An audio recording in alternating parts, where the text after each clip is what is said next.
और उस 84 लाख योनियों को काटने के बाद जो मानव की देह मिली, उस मानव की देह में कुछ क्षण हम आपसे ये भी नहीं कहेंगे कि आप बहुत ज़्यादा समय भगवान को दीजिए या बहुत समय आप परमात्मा को लगाइए या आप बहुत समय भगवान को दीजिए। हम तो आपसे इतना कहेंगे कि आप थोड़ा सा भी समय दें पर भगवान को दें।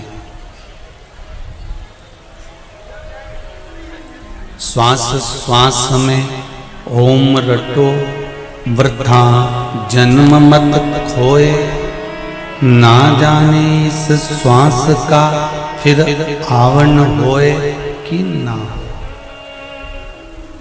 फिर मिले ना मिले। और कोई जरूरी नहीं है कि मनुष्य की देह फिर वापस मिल जाए, वापस प्राप्त हो जाए। हमने इस मानव देह को प्राप्त करने के बाद भगवान को श्रेष्ठता का सुख दिया क्या है?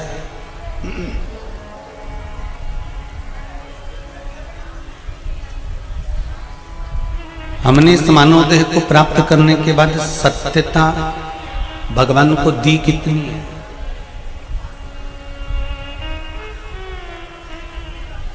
हमने इस मानव देह को प्राप्त करने के बाद कुछ झूठ से परे सत्य कितना भगवान को दिया? शंभु शरणे पड़ी मांगू घड़ी रे घड़ी, दुख काटो दया करी दर्शन आपो। हमने भगवान को जो भी प्रदान करा वो सब झूठा ही दिया। हमने जो भगवान को दिया सब झूठा ही।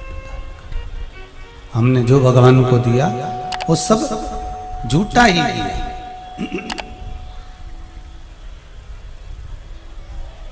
अच्छा, हम भगवान को दिए ही कब थे?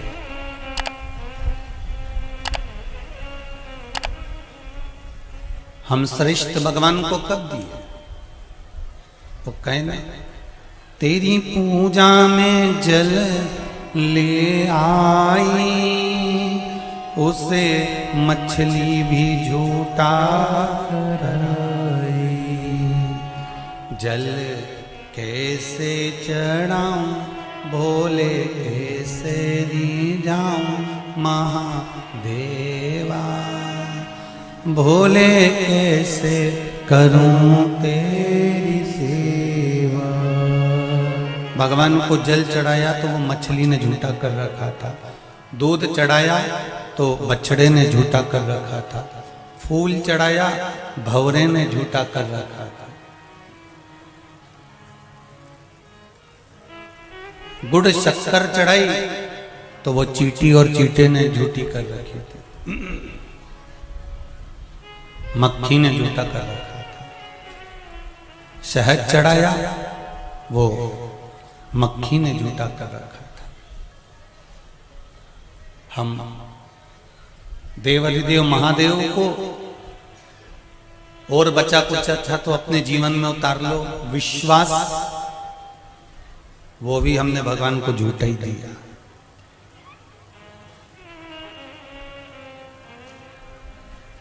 एक जगह कथा में हमने कह दिया कि विश्वास लोग भगवान को झूठा देते हैं, तो कहने लगे गुरुजी विश्वास भी झूठा होता है। हमने कहा क्यों नहीं होता? पहले संसार वालों पर विश्वास कर कर देख लिया, जब वो काम नहीं आए तब भगवान शंकर के पास गए तो झूठा ही तो दिया है। भगवान को विश्वास भी अगर हम दे रहे हैं तो वो झूठा ही दे रहे हैं।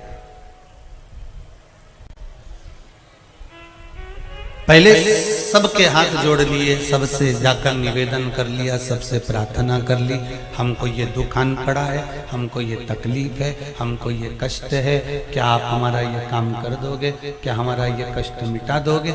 जब सब दूर से आपने विश्वास लगाकर बैठे थे, आस लगाकर बैठे थे, सभी जगह जब आप विश्वास रखकर पहुंच गए और वहां से जब कार्य नहीं हुआ, तब आप आखिरी में शंकर के दरवाजे पर गए और भगवान देवाधिदेव महादेव के दरवाजे पर गए तो शिव शिव शंकर शंकर।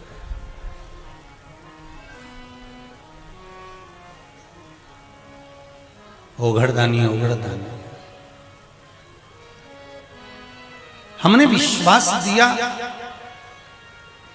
सारे परिवार पर, नातों पर, रिश्तों पर, कुटुंब पर, कबीले पर हमने विश्वास करने के बाद जब कोई साथ नहीं दिया, तब विश्वास फिर शंकर जी पर करा, शिव जी पर विश्वास करा। भगवान शंकर वो झूठे विश्वास को पाने के बाद भी तेरा कार्य कर दिए, तो समझ ले कि तेरे ऊपर शिव की ही कृपा है, शिव की कृपा। इतना विश्वास रखने के बाद भी अगर तुम्हारा झूठे विश्वास को भगवान को दिया और वो झूठे विश्वास के बल पर भी अगर भगवान ने आपका कार्य करा, तो ये भगवान शिव की करुणा।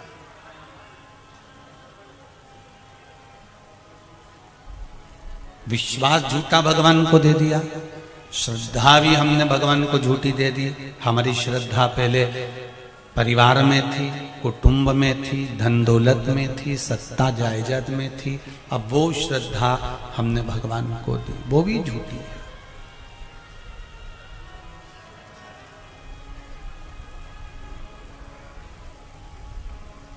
कौन होगा ऐसा जो तुम्हारे झूठ पर भी तुमको अपना लेगा? एक पत्नी पति से अगर झूठ बोल देती है तो पति की नीति गिर जाती है। एक पत्नी के सामने अगर पति झूठ बोल देता है तो पत्नी की निगाह से पति गिर जाता है। एक गुरु की निगाह से शिष्य अगर झूठ बोल दे तो शिष्य गिर जाता है, और शिष्य की निगाह के सामने अगर गुरु झूठ बोल दे तो शिष्य की निगाह में गुरु गिर जाता है।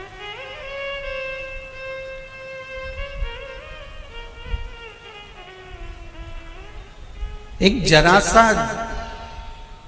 झूठ बोला, जरा सा झूठा दिया, झूठी थाली किसी ने दे दी, झूठा भोजन किसी ने दे दिया, झूठा गिलास किसी ने दे दिया, झूठा खाते खाते भोजन की थाली तुमको दे दी, तो तुम्हें बुरा लग जाए।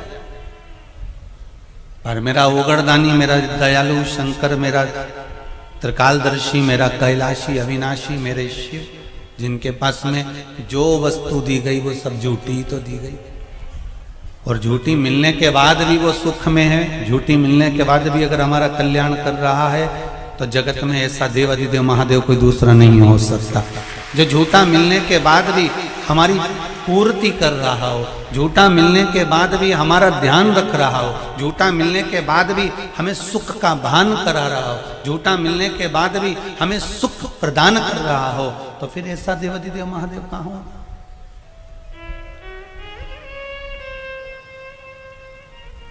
फिर ऐसा शिव कहाँ नहीं?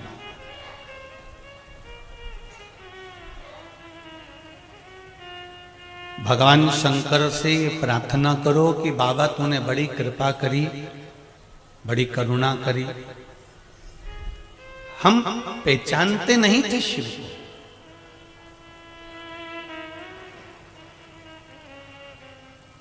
दो चार साल पहले की आपकी खुद की विचार और सोच निकाल कर देखिएगा।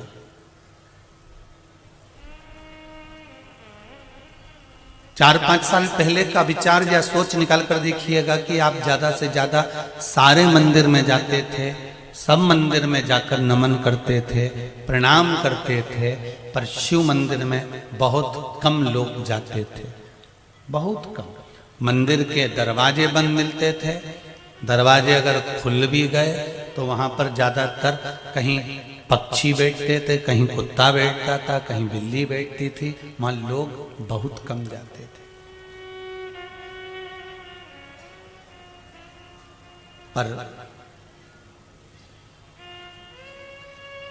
कुछ सालों में जब आपने शिव को जाना है, कुछ सालों में जब आपने शंकर को जान लिया, बेलपत्री के महत्व को जान लिया, एक चावल के दाने के महत्व को जान लिया, एक शमी के पत्ते के महत्व को जान लिया, जल की महत्वता को, दूध की महत्वता को, शहद की महत्वता को आपने जान लिया, तब आपके भीतर शिव के प्रति विश्वास जागृत हो गया और आपने फिर शंकर को पकड़ लिया, फिर पकड़ा। और मेरा देवाधिदेव महादेव से यही निवेदन रहेगा इस व्यासपीठ से, मेरे बाबा करुणा करना।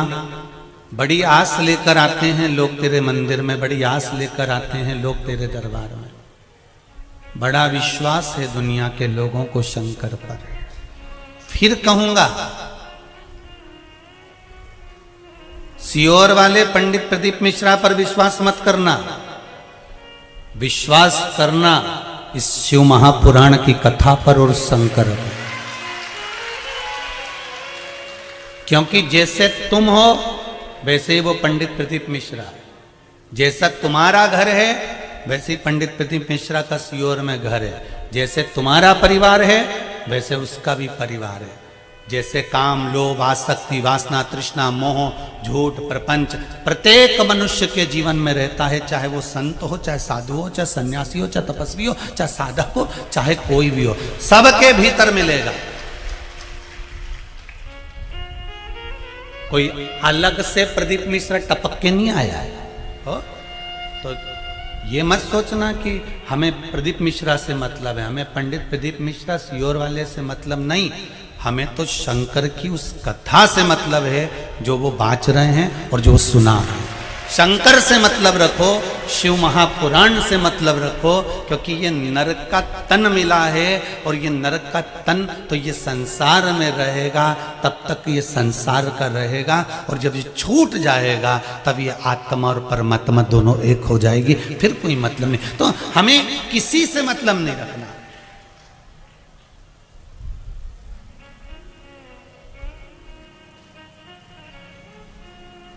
हमें किसी व्यक्ति विशेष से कोई मतलब नहीं।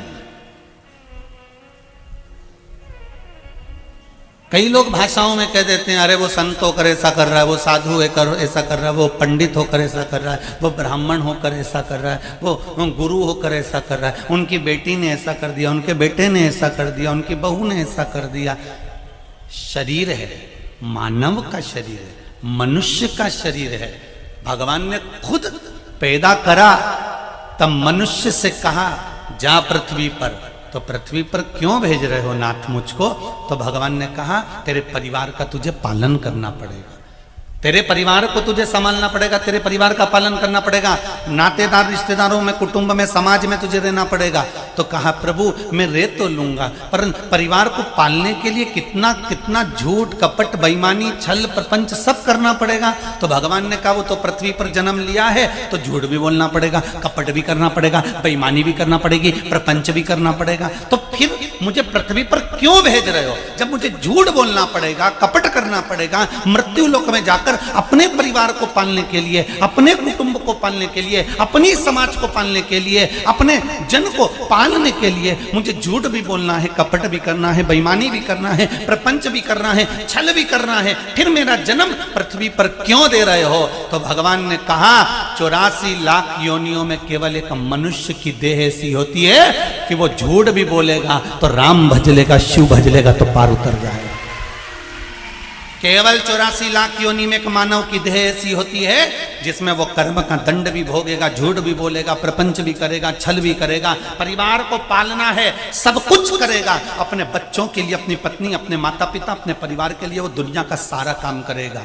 पर उसके साथ वो एक काम जरूर करेगा कि पृथ्वी पर जाकर शिव महापुराण का स्मरण, शंकर का भजन, एक लोटा पानी, एक बेलपत्र, एक चावल का दाना या एक पुष्प भगवान को जरूर चढ़ाएगा। और उतना भी उसने कर लिया। इसलिए तो तुलसीदास जी ने रामचरितमानस में लिखा कि कलयुग केवल नाम अधारा। यहाँ तुलसीदास जी ने राम नहीं लिखा कि राम अधारा, तुलसीदास जी ने रामचरितमानस में लिखा कलयुग केवल नाम अधारा, क्योंकि तुलसीदास जी को मालूम था अगर मैं राम लिख दूंगा तो लोग समझेंगे कि राम का नाम लिख दिया तो राम भजो। नहीं नहीं, तुलसीदास जी लिखते हैं कलयुग में तुम्हारी जिससे अच्छी पटे उसको पटा लो, तुम्हारी राम जी से अच्छी पटे राम जी को पटाओ, तुम्हारी शंकर जी से अच्छी पटे शंकर जी को पटाओ, तुम जगदम्बा की पूजन करो तो जगदम्बा की करो, तुम भगवान कृष्ण की पूजन करो तो कृष्ण की करो, तुम्हारी मर्जी पड़े उसको भजो, पर कली काल में भगवान का भजन जरूर करो, क्योंकि यही कली काल का सबसे बड़ा सुख है।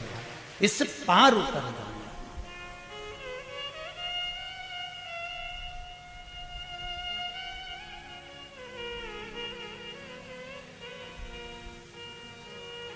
हमें व्यक्ति और विशेष से मतलब नहीं रखना, उसकी बहू ने क्या कह दिया, उसके बेटे ने क्या कह दिया, उसकी माता ने क्या कह दिया, उसके पिता ने क्या कह दिया। अभी 7 दिन की कथा चल रही है बाबू, अच्छे से सुन लेना जरा, छत्तीसगढ़ वाले ध्यान से सुन। 7 दिन की कथा चल रही है।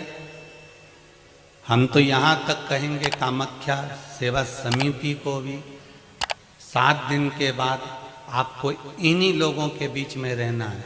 किसी से ऐसा शब्द मत बोल जाना कि जिंदगी भर के लिए वो आपका मुंह ना देखे, ऐसा संबोधन मत कर जाए। सियोर वाला महाराज तो सियोर चले जाएगा, ननंद और देवरानी के पास तो तुम्हें ही रहना है।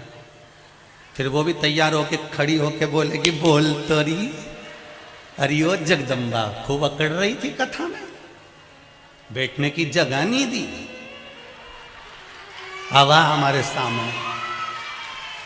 निवेदन है, कथा थोड़ी सी लग जाती है इसलिए लोग कहते हैं सियोर वाला महाराज बुरा है, क्योंकि हम फूल नहीं मारते, फूल की चोट नहीं लगती। पत्थर दो नहीं एक बार तो या भाटा पड़ी जाए, और जब घाव लगे तो कांच में जब मुंह देखेगा ना तब याद आ जाएगी वो सियोर वाले ने दिया था भाटा, जो दिया था वो सियोर वाले ने एक भाटा मारा था। तो कुछ भी नहीं जाएगा। सियोर वाला महाराज अपनी जगह, लोग अपनी जगह, पर किसी से ऐसा शब्द मत बोल जाना, ऐसा संबोधन मत बोल जाना। ये वाणी को संभाल कर रखना। इतनी अहंकार में तुम लोग मत भूल जाना कि हम कथा करा रहे हैं, हमारी मर्जी होगी हम जिसको आगे बिठाएंगे, हमारी मर्जी होगी हम जिसको पीछे बिठाएंगे, तुम कुछ नहीं। तो ये शब्द तुम्हारे भीतर नहीं आ जाना चाहिए भाई। बहुत कठिन है, बहुत कठिन, बहुत कठिन।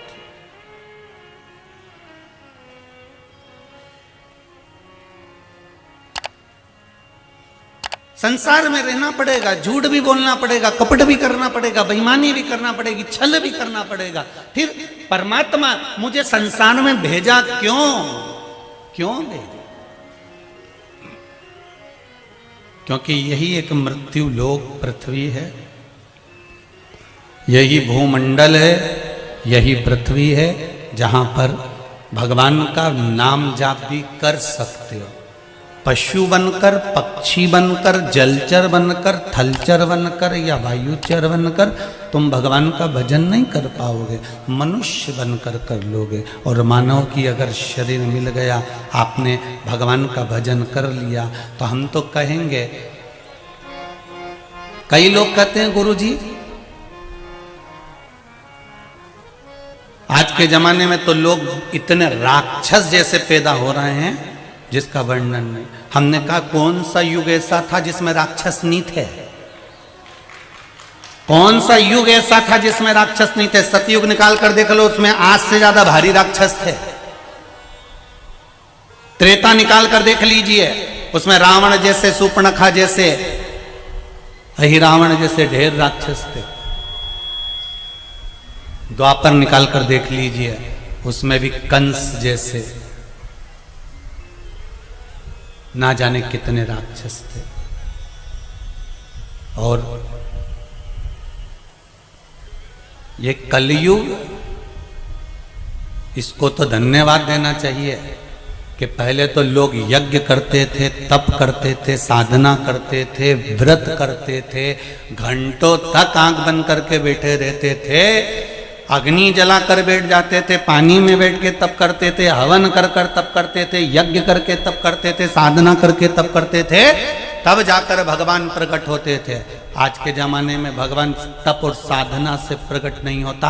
आज के जमाने में तो भगवान तुम 2 क्षण घर में रहते हुए अपने घर का काम करते करते अगर भगवान का नाम भी ले लोगे तो भगवान प्रसन्न हो जाएगा। ये कलिकाल, कलयुग केवल नाम धारा, सुमर सुमर उतरहि पारा। रटो राम राम रटते रहो, जब तक घट में प्राण, कबहू तो दीन दयाल के भनक पड़ेगी कान। तुम भगवान को भजो। अगर एक बार ना सुने दूसरी बार भजना, दूसरी बार ना सुने तीसरी बार भजना। कोई व्यक्ति निकल कर जा रहा है ना, उसका नाम लेकर पुकारो, अरे रामू रामू, एक बार बोलना, फिर दूसरी बार बोलना रामू, फिर तीसरी बार बोलना रामू। तो वो निकल कर जाने वाला जो भी व्यक्ति होगा ना, वो एक बार पलट कर जरूर देखेगा कि ये किसको बुला रहा। भले उसका नाम रामू नहीं होगा, पर पलट कर जरूर देखेगा कि मुझे कौन बुला रहा है। पलट कर जरूर देखेगा कि मुझे बुलाया किसने। उसी तरह आप भी भगवान को भजते रहो, भजते रहो, एक लोटा पानी चढ़ाते रहो। वो पलट कर जरूर देखेगा कि कौन आया, देखेगा वो पलट। एक नियम बना लो, रोज प्रतिदिन अपने घर के परिवार के कुटुंब के लोगों को, घर के बच्चों को ये नियम बना दो कि 1 लोटा पानी घर का बच्चा चढ़ाने के लिए शिव के मंदिर में जाएगा। और मुझे प्रसन्नता है, मुझे प्रसन्नता है। एक बच्चियों ने अपनी मम्मी से कहकर एक फोटो डलवाया है। मैं चाहूंगा आस्था चैनल वालों के पास में हो तो वो फोटो दिखाना। इतनी छोटी छोटी बेटियां आजकल, पहले बच्चियां जब स्कूल जाती थी तो प्लास्टिक की बास्केट में पानी की बोतल और टिफिन लेकर जाती थी। उन बच्चियों का फोटो टीवी पर जरूर दिखाना जिन बच्चियों की माँओं ने उनको एक छोटी छोटी सी बास्केट दिलाई, उसमें छोटा सा चंदन, चावल और 1 लोटा पानी का रख दिया, और वो बेटियां रोज उस बास्केट को लेकर शंकर जी के मंदिर पानी चढ़ाने जाती हैं। मैं कहूंगा चैनल वालों को अवश्य दिखाएं, अगर उनके पास में है तो उस फोटो को अवश्य दिखाएं। वो बेटियां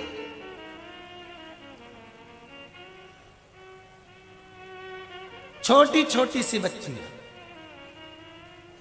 अब मुझे आनंद की अनुभूति होती है कि धर्म में अब लोग जागे हैं। अब कह सकते हो धर्म की अधर्म का, प्राणियों में और विश्व का। अब कह सकते हो कि धर्म की जय हो, क्योंकि अब धर्म के लोग मंदिर में छोटे छोटे बच्चे 1-1 लोटा पानी चढ़ाने के लिए जा रहे हैं। तो उससे बड़ी कोई प्रसन्नता नहीं है, उससे बड़ा कोई सुख नहीं। चढ़ाओ।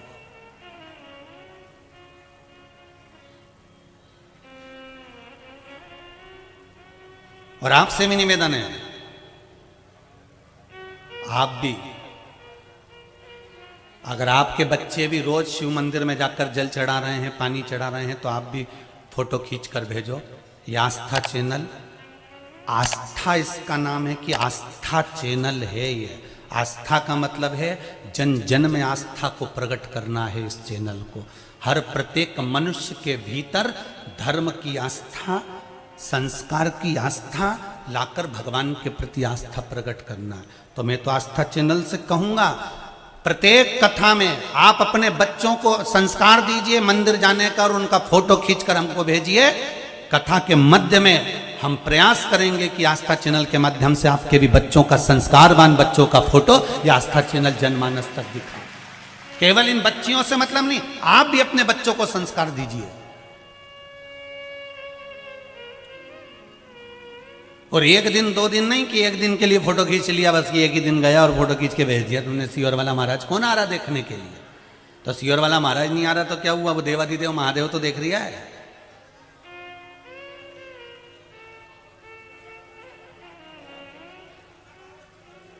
वो देवादिदेव महादेव तो देखेगा, कोई नहीं देखे तो वो तो देखता। आप देव संस्कार करो, भक्ति शिव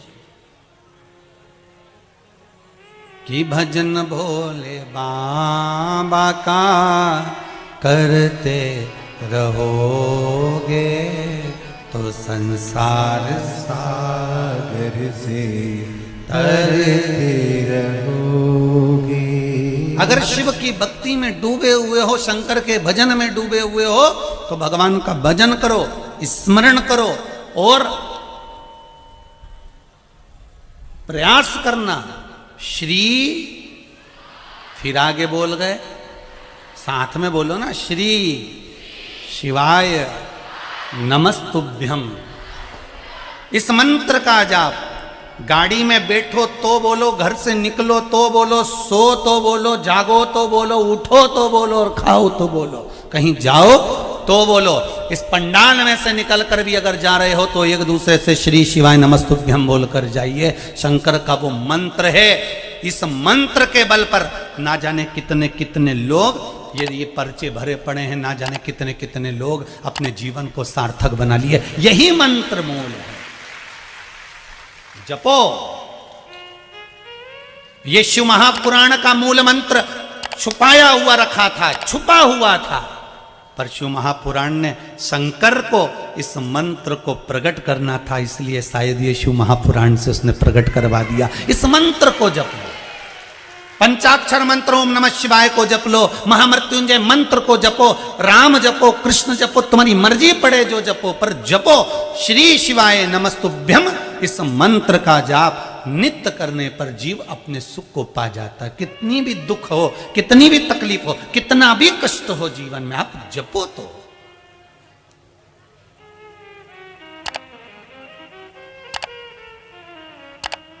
एक किसी ने पत्र लिखा है,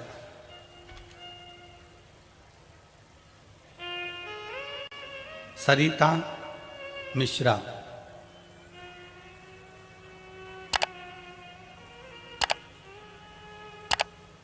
बैकनाथ छत्तीसगढ़ से हैं, कहीं बैठी हो तो हाथ उठाइए।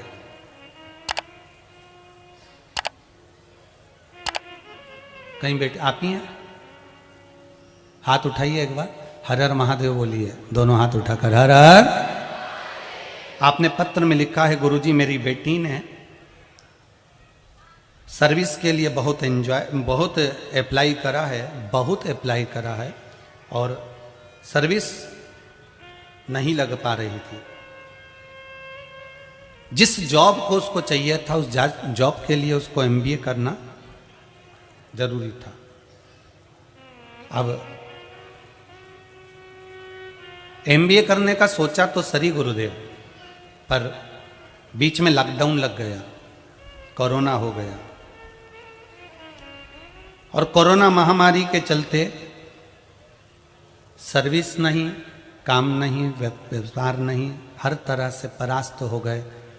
तब मेरी बेटी ने शिव महापुराण की कथा में, रुद्राक्ष महोत्सव में शंकर जी का एक उपाय श्रवण किया और उस उपाय को करा तो मेरी बेटी का जॉब हैदराबाद में लग गया।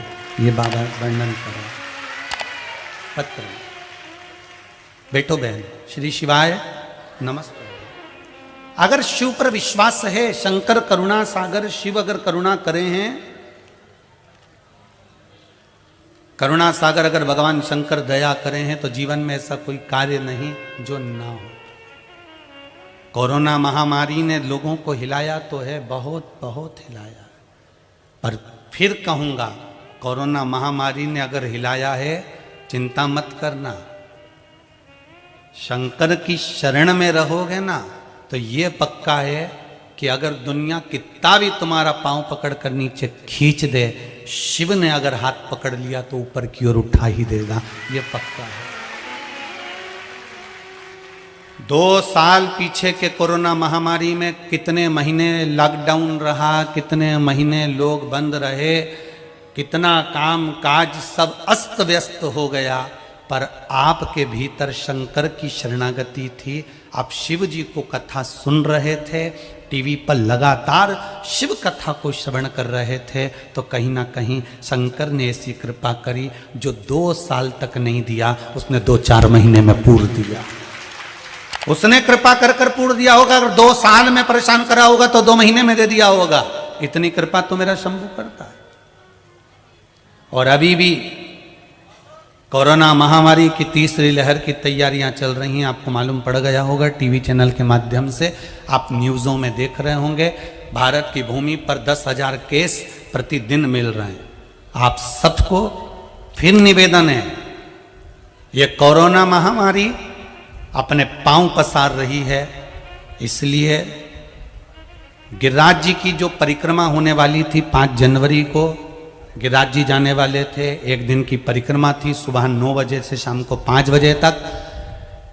वहाँ पर यूपी सरकार भोजन भंडारा कराने का परमिशन नहीं मिलने के कारण और इतने लोगों को लेकर जाओ, दिल्ली में केस बढ़ रहे हैं, मुंबई में केस बढ़ रहे, सभी दूर के लोग 1,00,000, 2,00,000, 5,00,000 में पहुँचने वाले थे। इसलिए आज ये निर्णय लिया है कि गिरिराज जी की 5 जनवरी की कथा को स्थगित कर कर उस कथा को कोरोना महामारी के बाद में रखा जाएगा। उस परिक्रमा को कैंसिल कर दिया गया। जो 5 जनवरी की परिक्रमा थी गिरिराज जी की, इतना कोरोना महामारी आगे बढ़ती जा रही है, फैलती जा रही है, तो इसको रोकने के लिए हमें शासन का साथ देना है, प्रशासन का साथ देना है, अपने घर में रहकर। और आज ये बात भी जरूर कहेंगे कि अगर कोरोना महामारी आगे पांव फैलाती जा रही है तो ये बड़ी बड़ी जो कथाएं हो रही हैं, इनको भी हम प्रयास करेंगे कि उसको वापस ऑनलाइन पर लेकर आएं और वो कथा ऑनलाइन प्रारंभ हो। हम ये प्रयास कर रहे हैं। कहीं अगर परमिशन मिल गई होगी तो भले वहाँ कथा करने जाएंगे, नहीं तो हमारा कुबेरेश्वर महादेव भला और ये शिव महापुराण भली और शंकर की कथा ऑनलाइन भली। सब घर बैठकर सुनना, मुख पर मास्क लगा कर रखना, हाथ को बार बार सैनिटाइज करते रहो, धोते रहो, और किसी ऐसे वैसे को मत धो, हाथ धो। इनके हाथ धोने से काम चलेगा, धोने से नहीं काम चलेगा। और सभी श्रोता भाई बहनों से मैं क्षमा चाहता हूं कि आप लोगों ने टिकट करवा लिए होंगे 5 जनवरी को जाने के लिए गिरिराज जी के, गोवर्धन नाथ जी के, पर आप अगर स्वस्थ हो, अच्छे हो, तो मेरा गोवर्धन बाबा भी कहेगा, घर का जो बाप होता है ना, वो आपको दुखी नहीं देख सकता, तकलीफ में नहीं देख सकता। घर का बेटा अगर बीमार पड़ जाए तो माँ खाना खाती है क्या? जम के बोलो जरा, नहीं। घर का बेटा बीमार पड़ जाए तो पिता और माता हॉस्पिटल में खड़े मिलते हैं, मेरा बेटा जल्दी ठीक हो जाए। तो मेरा गोवर्धन बाबा, मेरा भोलेनाथ ये चाहता है कि आप मान लो आए और इतने सारे दुनिया से लोग वहाँ पहुँचेंगे और किसी को अगर तकलीफ हो गई और कोई जाकर बीमार पड़ जाए, बाद में लोग गोवर्धन नाथ जी को कहें हम तो गिरिराज जी गए थे और ऐसा हो गया। इसलिए निवेदन, करबद्ध निवेदन, क्षमा चाहता हूँ। आपका टिकट भले हो गया होगा, पर 225-500 रुपये के चक्कर में आपकी जान हम जोखिम में नहीं डाल सकते। आप स्वस्थ रहें, आनंद में रहें। और गिरिराज जी की ये परिक्रमा कैंसिल करी है, इसको स्थगित कर दिया गया है। इसकी सूचना आप अपने सारे फेसबुक, यूट्यूब पर और व्हाट्सएप पर, इंस्टाग्राम पर डाल देना, जिससे लोग अपने टिकट वापस ले लें। घर में रहो, स्वस्थ रहो, स्वस्थ रहिए। कथाओं में भीड़ ज्यादा होने के कारण बस प्रयास करेंगे कि ऑनलाइन कथा आप लोग घर घर बैठकर श्रवण करें। और ऑनलाइन कथा कुबेरेश्वर धाम से हो रही है, इसका मतलब यह नहीं कि तुम सब कुबेरेश्वर धाम आ जाओ, तुम्हारे हाथ जोड़े दादा। तुमसे पहले भी कहा है, कि माँ कुबेरेश्वर धाम में भीड़ मत बढ़ा लेना, तुम्हारे हाथ जोड़े, अपने अपने घर में रहो रे, वहीं शंकर जी के भज लो भाई।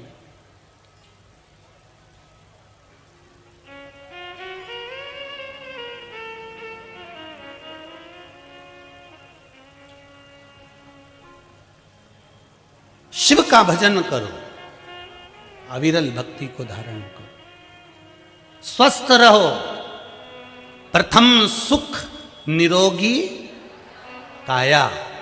शरीर अच्छा होगा तो बैठकर कथा सुनने में आनंद आएगा, नहीं तो मालूम पड़े ये घुटना दुखे तो बार बार पांव पलटो ने, हाथ पलटो ने, फिर कथा सुनते रहो और मन भी लगे अब कथा में तो जाना पड़ेगा, सियोर वाला महाराज आया है, अब घुटना तो दुखे जाए, तो ऐसी कथा सुनने से कोई फायदा नहीं, कोई मतलब नहीं। भक्त भगवान से कहता है कि अगर मुझे मृत्यु लोक में भेजा है तो क्यों भेजा है, किस लिए? भगवान कहते हैं केवल भजन करने के लिए, केवल भजन।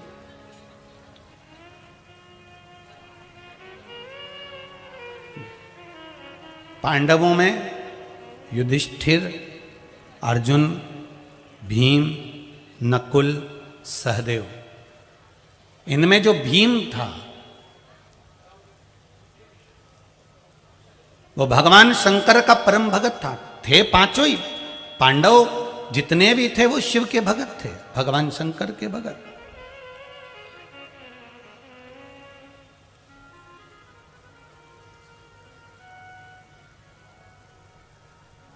पांचों पांडव शिव के भगत हैं, भगवान शंकर के भगत।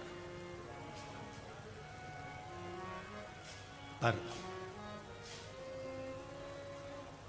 वो पांचों पांडव शिव के भगत हैं, पर उसमें जो भीम है वो भीम की जो भक्ति है शिव के प्रति, क्योंकि भीम की 3 धर्म पत्नियां थी।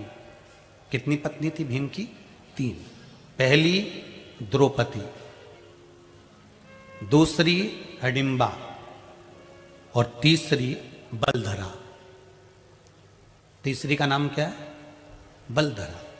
पहली कौन सी है? जम के बोलो जरा। द्रौपदी, दूसरी हिडिंबा और तीसरी है बलधरा। अब हिडिंबा जगदम्बा की उपासक थी, द्रौपदी कृष्ण की, नारायण की, शिव की उपासक थी, और बलधरा केवल शंकर की उपासक थी। भीम की ये तीसरे नंबर की जो पत्नी है वो शिव की उपासक है।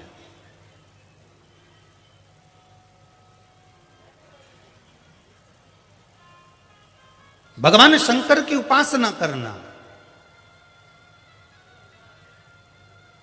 भगवान शिव की भक्ति में डूबे रहना।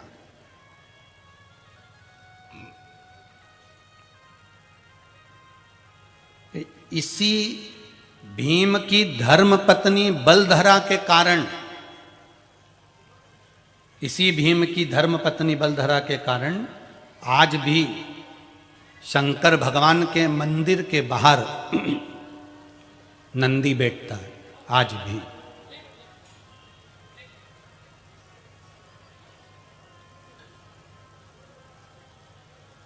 ये भीम की धर्म पत्नी के बलधरा के कारण बैठता है। शिव की परम उपासक थी। इसको बलधरा इसलिए कहते थे क्योंकि जैसे भीम में 10,000 हाथियों का बल था, तो बलधरा में भी कम से कम 20,000 हाथी का बल होगा। ये बलधरा थी। कहते हैं युद्ध में प्रागण्य, जिसने भीम को ललकारा था कि तू आ युद्ध करने के लिए,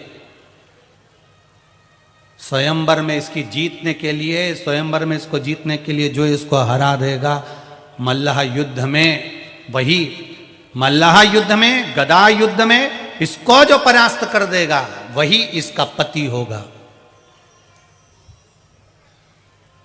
तो बलधरा का एक नियम था कि वो पार्थिव शिवलिंग का निर्माण करती थी और शंकर की आराधना करती थी। पार्थिव शिवलिंग का निर्माण करना और उसकी आराधना करना। कल कथा में आपको कहा था, महीने में, हफ्ते में, साल में, 6 महीने में, 3 महीने में, 4 महीने में एक बार पार्थिव शिवलिंग का निर्माण करना चाहिए। कई लोग कहते हैं गुरुजी हमारे घर में शिवलिंग है, हम उसकी पूजन कर लें, तो करो, पूरे साल आप उसकी पूजन करो, आप उसकी खूब भक्ति करो, खूब आराधना करो, पर फिर भी साल भर में, 2 साल में, 6 महीने में, 3 महीने में, 4 महीने में, 1 महीने में एक पार्थिव शिवलिंग का निर्माण होना चाहिए। एक पार्थिव शिवलिंग का निर्माण।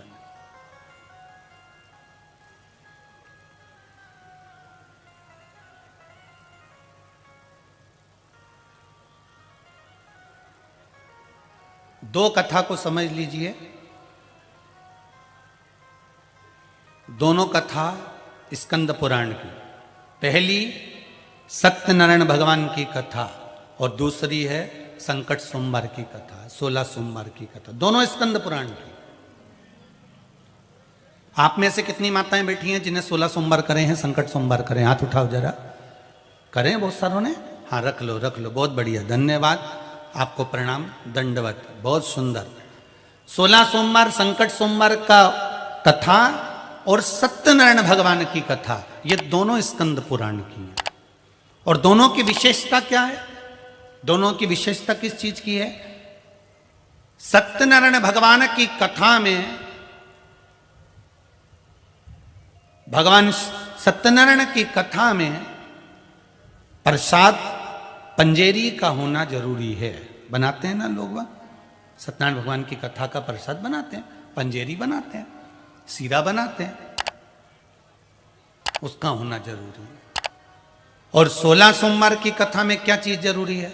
चलो बोलो, जिन जिन ने व्रत करें जरा जल्दी से बोलो, किस चीज की जरूरत है? मलिदा, चूरमा? नहीं, हम उसकी बात नहीं कर रहे हैं। इसमें तो कह दिया सत्यनारायण की कथा में कि इसमें ये चीज की जरूरत है। शिव 16 सोमवार की कथा में, 16 सोमवार के उपास में, 16 सोमवार के पूजन में, 16 सोमवार के आप उपास करते हो, संकट सोमवार करते हो, तो उसमें किस चीज की जरूरत होती है? उसमें जरूरत है पार्थिव शिवलिंग की। किस चीज की जरूरत है? कि 16 सोमवार का व्रत करने वाली नारी, 16 सोमवार संकट सोमवार करने वाला पुरुष या स्त्री सोमवार का जब व्रत करे तो पार्थिव शिवलिंग का निर्माण कर कर फिर पूजन करे, उसकी आराधना करे, तो उसका सुख। अब लोग बात क्या करते हैं आजकल, पार्थिव शिवलिंग नहीं हो तो घर का शिवलिंग उसमें रख लेते। करो, उस शिवलिंग को भी साथ में रखो, मना नहीं है, पर 16 सोमवार की पूजन के बाद में आप जब पूजन कर लो, आराधना कर लो, तो उस शिवलिंग का, पार्थिव शिवलिंग का विसर्जन होना जरूरी है। विसर्जन से क्या लाभ है? क्यों हिंदू धर्म में कहा जाता है कि देव विसर्जन? यहां तक आप लोग जब पूजन करें हैं, मंडल वगैरह बनाए हैं, जो मंडल हमारे पंडित लोग बनाए हैं, ब्राह्मण लोगों ने बनाया है, जब ब्राह्मण लोग 7 दिन का पूजन हो जाता है, वास्तु पूजन पूरा हो जाता है, देवी जी का अनुष्ठान पूरा हो जाता है, या महामृत्युंजय अनुष्ठान पूरा हो जाता है, जो पूजन आप करा रहे हो वो पूजन जब पूरी हो जाती है, तो विद्वान ब्राह्मण क्या करते हैं? जब पूजन 3 दिन की, 5 दिन की, 4 दिन की, 7 दिन की, 9 दिन की जब पूरी हो जाती है, तो जजमान को बिठाकर, उसको खड़ा कर कर बिठाकर, उसके हाथ में चावल देकर देवताओं का भी विसर्जन करते हैं। भले उसको उठाकर वो ठंडा करने जाए ना जाए, पर देव विसर्जन होना जरूरी है कि ये विसर्जन।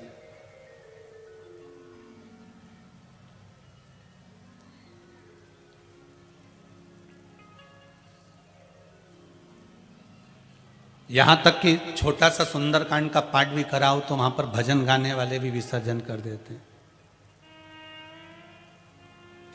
कथा विसर्जन होता है, सुनो वीर हनुमान, जो जन से आए हो कहाँ करो विश्राम। यहां तक सुंदरकांड का पाठ करो तो विसर्जन किया। तो यहां विसर्जन का जो भाव वर्णन करा गया, क्यों? पार्थिव शिवलिंग का विसर्जन करने के लिए जब माताएं जाती है, विसर्जन करती है, तो उस विसर्जन की महत्वता कहां दर्शाती है? तो 12 ज्योतिर्लिंग में से एक ज्योतिर्लिंग है घृष्णेश्वर ज्योतिर्लिंग, जो शंकर के विसर्जन से प्रकट हुआ है। 12 ज्योतिर्लिंग में से एक है घृष्णेश्वर ज्योतिर्लिंग। सुधर्म नाम के ब्राह्मण की 2 धर्म पत्नियां थी, सुदेहा और घोषमा। घोषमा के बेटे को पति के कहने पर घोषमा ने सुदेहा को दे दिया था, और सुदेहा के यहां पर सुदेहा ने उस बेटे को पाल पोस कर बड़ा करा। उसकी बहू आ गई, बहू को मालूम पड़ा असली सास तो घोषमा है, तो सुदेहा को नहीं पूछा। सुदेहा को लगा बेटा ही नहीं रहेगा तो बहू ही किस काम की, तो उसने बेटे के तलवार से काट काट के टुकड़े कर दिए, कपड़े में बांधकर, साड़ी में बांधकर, पल्लू में, और तालाब में फेंकी आई। घोषमा का नियम था, प्रत्येक सोमवार को शिवलिंग का निर्माण करती, पूजन करती और उसका विसर्जन करने तालाब पर जाती। आज तालाब पर जब विसर्जन करने गई, उसको मालूम नहीं था मेरा बेटा मर चुका है, और उसको मरे हुए 6 दिन हो गए हैं। उसको मरे हुए आज 6 दिन हो गए। घोषमा उस बेटे को, उस शिवलिंग को लेकर जा रही थी विसर्जन करने के लिए, और शिवलिंग का विसर्जन करने के लिए जब जाती है, विसर्जन करते समय तालाब में जैसे ही हाथ को पानी के अंदर लिया और भगवान से निवेदन करा, भोलेनाथ बहुत दिन हो गए मेरे बेटे को नहीं देखा। उसकी माँ कहती है कि वो बाहर गया है, पर मुझे नहीं लगता बाहर गया, वो दिख नहीं रहा, कहीं माँ ने उसको बंद कर तो नहीं रखा है। भोलेनाथ मेरा बेटा नहीं दिखा। और घोषमा ने शंकर के पार्थिव शिवलिंग का जैसे विसर्जन करा, शिवलिंग तो जल में गया था, और तैरते हुए उसका बेटा 6 दिन पुराना बाहर निकलकर खड़ा हो गया। वो भगवान शंकर का एक नाम हो गया घृष्णेश्वर महादेव। भगवान शिव का एक नाम हो गया घृष्णेश्वर महादेव। 12 ज्योतिर्लिंग में से एक ज्योतिर्लिंग है घृष्णेश्वर महादेव, जो विसर्जन से प्रकट हुए।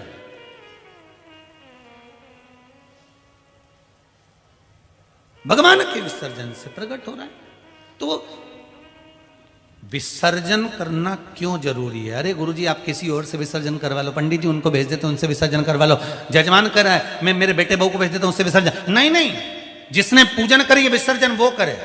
उसका कारण क्या है? आप विसर्जन करते हो तो ब्राह्मण जन, देवता जन, गुरुजन उसका आशीर्वाद आपको देते हैं कि यह आशीर्वाद है आपके पास में, कोई भगवान प्रदान कर दे आपको जिंदगी में, कोई सुख दे दे। 12 ज्योतिर्लिंग में से एक ज्योतिर्लिंग विसर्जन से प्राप्त घृष्णेश्वर मां। फिर समझ लीजिए सत्यनारायण की कथा में क्या जरूरी है, जम के बोलो जरा, पंजेरी प्रसाद। और 16 सोमवार की पूजन में क्या जरूरी है? पार्थिव शिवलिंग का निर्माण। घर में शिवलिंग है, रखो, पूजन में रखो, खूब अच्छे से पूजन करो। कहीं कहीं की माता कहती है हम तो मंदिर जाके कर लेते हैं, करो, हम मना नहीं करेंगे, खूब करो, दिल से करो।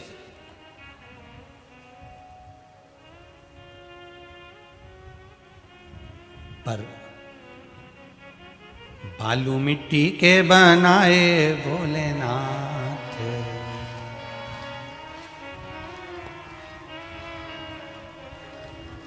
चढ़ाऊं लोटा जल भर के। शिवलिंग का निर्माण करिए, उसकी पूजन करिए, उसका सुख ही दूसरा है, सुख दूसरा है।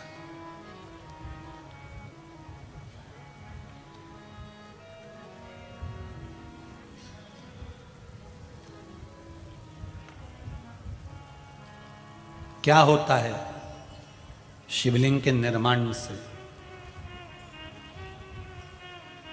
क्यों लिख दिया?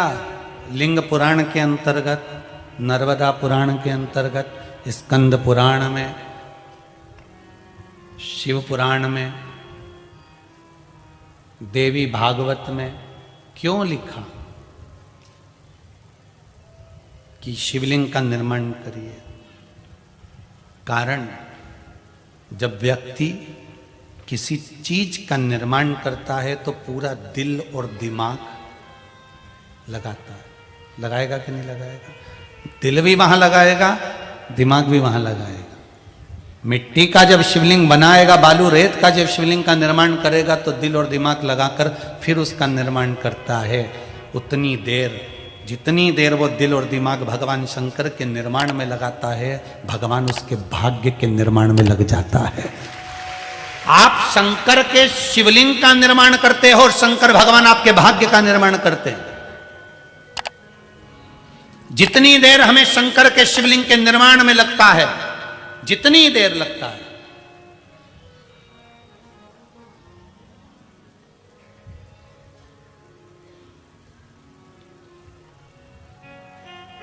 जितना समय हमें शंकर भगवान के शिवलिंग के निर्माण में लगता है, उतनी देर भगवान शंकर भी होता है। किसी किसी का शिवलिंग जल्दी बन जाता है, किसी किसी का शिवलिंग देर से बनता है, किसी किसी का शिवलिंग बनाने में उसको टाइम लग जाता है, किसी किसी की मिट्टी गीली हो जाती है तो उसको सुखाने में टाइम लग जाता है।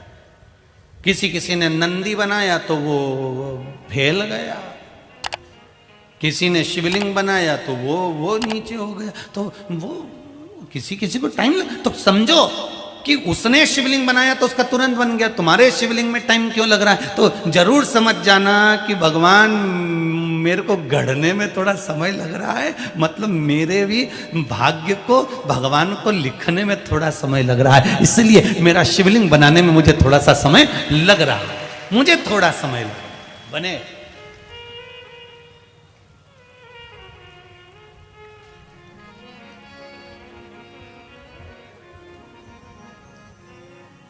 श्री शिवाय नमस्तुभ्यं, श्री शिवाय नमस्तुभ्यं, श्री शिवाय नमस्तुभ्यं, श्री शिवाय नमस्तुभ्यं, श्री शिवाय नमस्तुभ्यं। भगवान शिव का मंत्र। बलधरा का नियम था शिवलिंग का निर्माण करना, पूजन करना, अर्चना करना, आराधना करना। उसमें बल कहाँ से आता था? एक नारी होकर, स्त्री होकर उसमें इतना बल कहाँ से आ गया? तो ये बल किसी दूसरे का नहीं है, ये बल शिव का है। किसका बल है? शिव का। आप अगर शंकर के मंदिर में जाकर एक लोटा पानी चढ़ा रहे हो तो आपके जीवन में आप किसी के भी सामने दम से खड़े हो सकते हो कि हाँ, मुझे पीछे से सपोर्ट करने वाला मेरा देवाधिदेव महादेव मेरे पीछे खड़ा हुआ है। अकाल मृत्यु वो मरे जो काम करे, चंडाल का काल उसका क्या बिगाड़े, जो भक्त हो महाकाल का। मेरे पीछे महाकाल खड़ा हुआ है, मेरे पीछे देवाधिदेव महादेव खड़ा हुआ है। क्यों घबराऊं? किसके लिए? क्यों घबराऊं?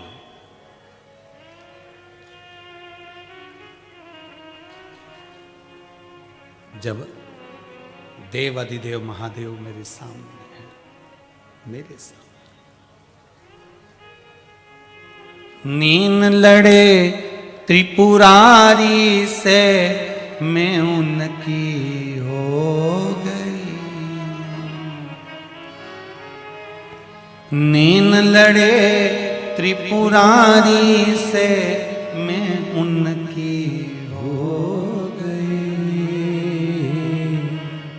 मेरे नैनन बरसे नीर सखी में काशी जाऊंगी,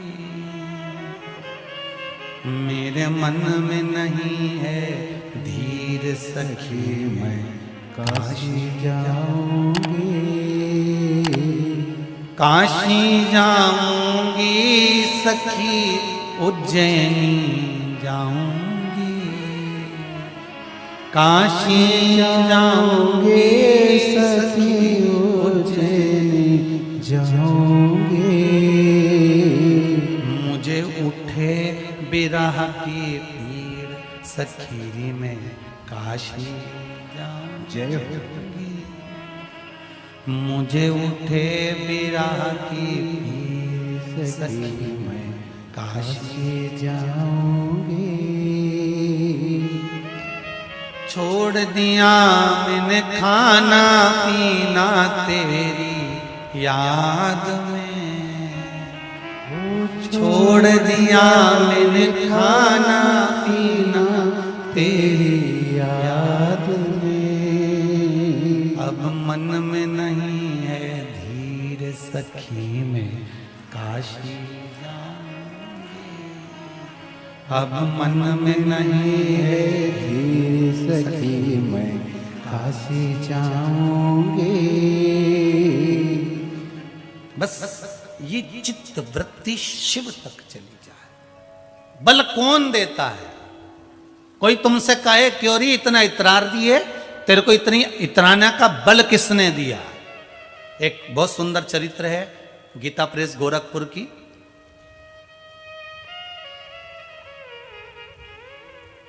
7 नंबर अंक में सुंदर एक चरित्र लिखा हुआ।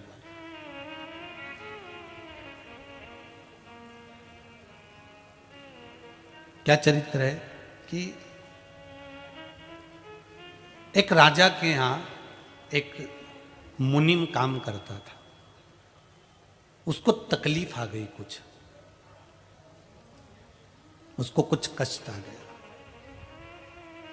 और उसको कष्ट आया तो उसने राजा को लिख कर दिया, महाराज मेरे को ये कष्ट है और मुझे इस चीज की जरूरत है।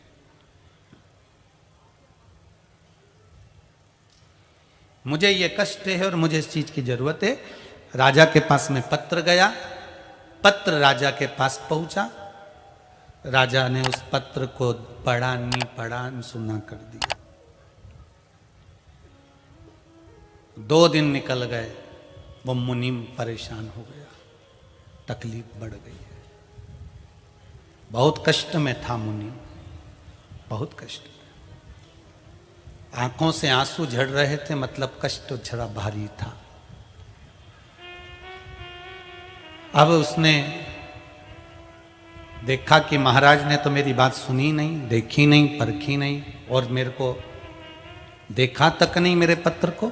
मुनीम ने महाराज की नौकरी छोड़ दी और छोड़कर भगवान के मंदिर में चले गया। भगवान से जाकर प्रार्थना करी, भोलेनाथ।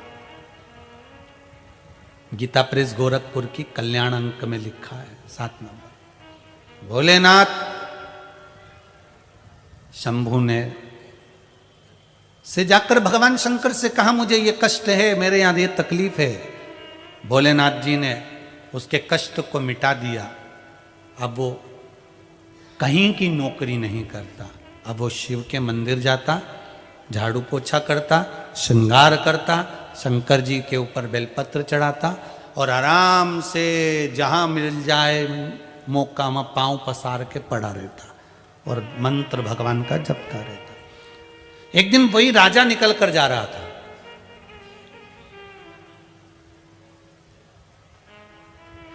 राजा ने इससे पूछ लिया, तुम्हें मालूम नहीं है मैं नगर का राजा हूं और तुम मेरे सामने पांव पसार के पड़े हुए हो? तुम्हें ये पांव पसारना किसने सिखाया? मुनीम बोला, शंकर जी ने सिखाया। पांव पसारना किसने सिखाया? शंकर जी ने। शंकर अगर मेरे को बल दिया है और शंकर ने मेरा कल्याण कर दिया है तो मैं क्यों ना पांव पसार के सोऊं? फिर क्या दिक्कत?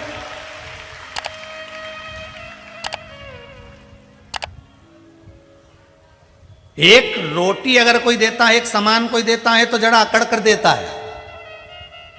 अभी की ले लो, एक पानी का पाउच दिया होगा तो कितनी अकड़ से दिया, ले